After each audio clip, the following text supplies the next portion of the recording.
Yep, John, they've got to understand that the sum of equal parts is greater than the whole.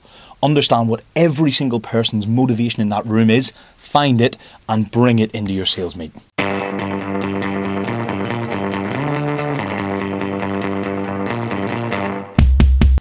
Hello, I've got John Dougan with me again. Welcome back, John. Thanks, John. Hey, John, you've just finished a great set of research looking at sales meetings and the effectiveness of sales meetings. I want to talk to you about that a little bit, if you don't mind. Absolutely, yeah, more than happy to. I read one of the stats that astounded me out of that, and that is 6 out of 10 salespeople felt that they were demotivated in sales meetings, and yet 7 out of 10 sales managers felt that was a key component of their sales meetings, that they were motivating their salespeople. That's very correct. Bit of a dichotomy there. Why isn't it working? Why is that there? Oh, Johnny, listen, when we hear that stat, it's absolutely compelling arguments for why we need to actually change the sales meetings we're running. I mean, to throw another one in there, you know, the chances are, if you're based on that stat, that you're actually running a poor sales meeting. So how worrying is that for sales managers? But the fact that we're stealing motivation from our salespeople is borderline criminal, I would say. Oh, absolutely. No, that would worry me. If I was running a team of sales managers and they were getting those results coming back from the salespeople, I would say, hey, we're doing something pretty wrong here. Absolutely, and let's focus on why it is, right? Traditionally, sales meetings have focused on the numbers. So if you're not doing well, do you know what? You don't even want to be part of that. They've focused on the activity that drives those numbers, and they've focused on probably single opportunities that the whole team isn't involved in.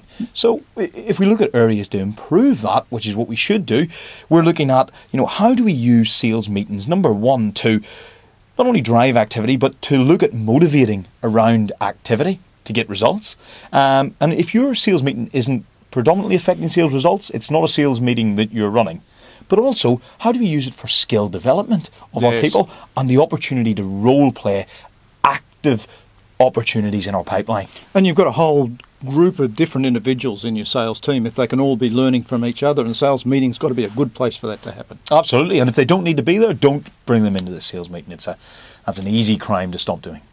So, John, to summarise and really put a clear message out there for sales managers, what do they really need to do to run a great sales meeting? Yep, John, they've got to understand that the sum of equal parts is greater than the whole. Understand what every single person's motivation in that room is, find it, and bring it into your sales meeting. That sounds like a great summary. So, you're talking motivation. You earlier were talking about development of skills, and doing that as sum of all, sharing and so on and so forth. Is that what you're saying? Yeah, absolutely. Focus on motivation, focus on the skill building of each and every individual in there, and use it as an opportunity to discuss sales challenges and sales opportunities that actually exist. Okay. And what about the old CRM spreadsheet pipeline? Do we discuss that at all in meetings? If your sales meeting doesn't directly drive sales results, it is not a sales meeting, and don't do anything that would ever detract from that. I think that's a great message. I hope there's value to all the sales managers out there. Thank you very much, John. Thanks, John.